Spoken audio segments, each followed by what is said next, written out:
Happy Monday and welcome back. I'm Evie, owner and creative director of Evielutions Design, where I help businesses with all of their branding needs. Today's topic is going to be about Web Analyst 101, aka bounce rate. Knowing the bounce rate of a web page can be a helpful tool in determining whether you are developing the right strategy for your business model. Do you know what your bounce rate is? More importantly, do you know what your bounce rate says about your website? So today we will learn what a bounce rate is, what it tells you about your website, and simple tricks to keep users from bouncing when they reach your website. So as usual, let's jump right in. I know most of you are asking, what is a bounce rate? It basically is a term that is used in website traffic analysts that describes a way to measure the ratio of people who land on your website and do nothing to the total traffic to your website. These users do not click on a menu item, sign up for emails, or otherwise engage in any other way with your website. Essentially, they came to your page, did not see anything they liked, and promptly left. A bounce rate involves two numbers: the number of single page sessions and the number of all of your sessions. Imagine that your newly launched web page has captured 300 total sessions in just the last week. What proportion of the total sessions resulted in zero engagement? The sessions with zero engagement divided by the number of total sessions, in this example is 300, results in your bounce rate. Now we're going to talk about why this number is important. Your bounce rate can communicate important messages to you about your audience and your web page. So another example is a bounce rate between 40% and 55% is average. And this tells you that roughly half of all people who visited your page leave, but the other half stay and engage with your website. So in other words, whatever you are doing to encourage engagement on your site is working, but it's optimal and could generally be improved upon. However, a bounce rate between 55% and 70% is high. This tells you that roughly 2/3 of all people that are coming to your website are leaving. That bounce rate here, tells you that whatever you are doing to encourage engagement is not working.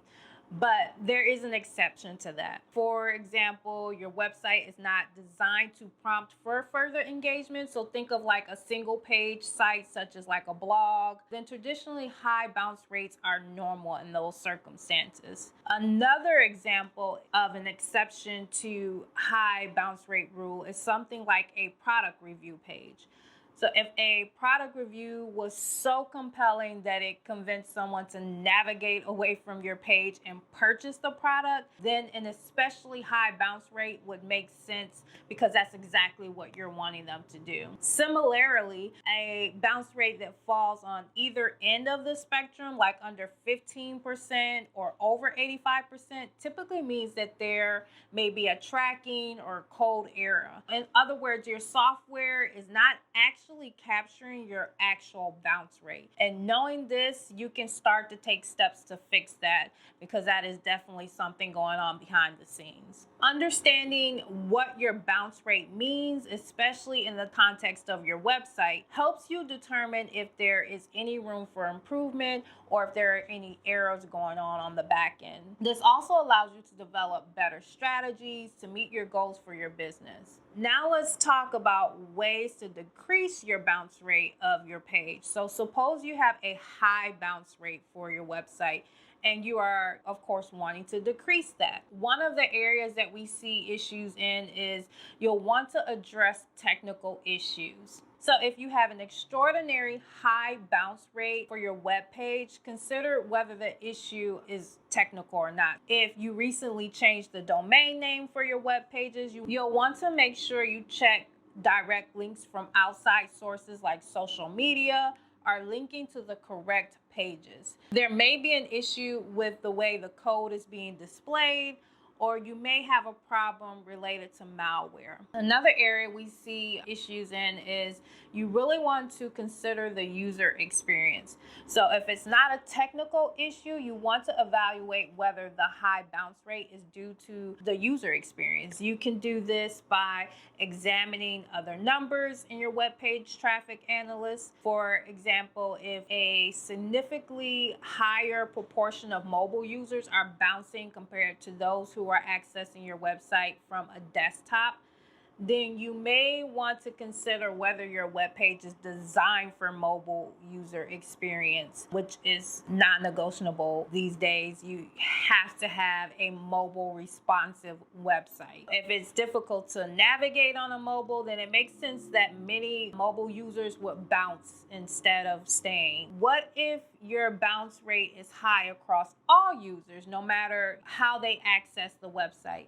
Then you're going to want to consider whether the user experience is poor for everyone. Pop-ups or other intrusive advertising elements can result in people leaving your website suddenly. If you've recently changed your advertising or email collection strategy, then you may want to reconsider whether having those pop-ups is even worth losing those potential sales leads. Information that is difficult to find, such as product descriptions or contact information, can also really frustrate people, resulting in poor user experience and lead to that high bounce rate. Another area is to focus on your target audience. You want to target your right audience that's for your business. What if the problem is not technical or related to user experience? It's probably going to be this issue here. Your website design could be excellent, the content is ideal, your website loads quickly, but still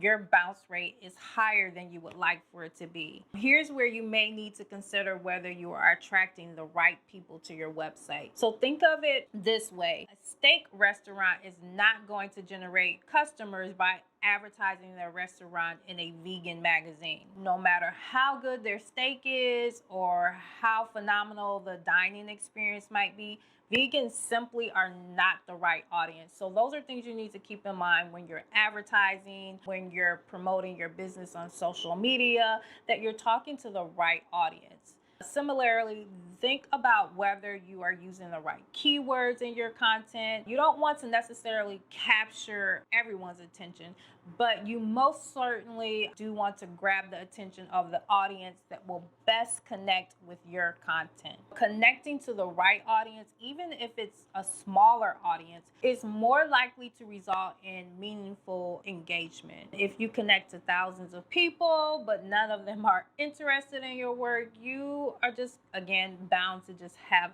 high bounce rate. Overall, you want to use bounce rates as a way to effectively strategize. So your bounce rate can tell you so much about how people are interacting with your website. You can increase and decrease your bounce rate by considering different elements of communicating over the internet, like eliminating technical errors or correcting coding and design flaws. All right. So now that you know about bounce rates and how you can increase or decrease and where that sweet spot is for that number of bounce rates, make sure you analyze your website. And you can do that by how we spoke a couple weeks ago on how to set up Google Analytics. That will track all of these metrics that we're speaking about and give you more details into how your website is truly functioning and areas that you can improve on. As usual, tune in every Monday, and you guys have an awesome, blessed week. Talk to you next Monday.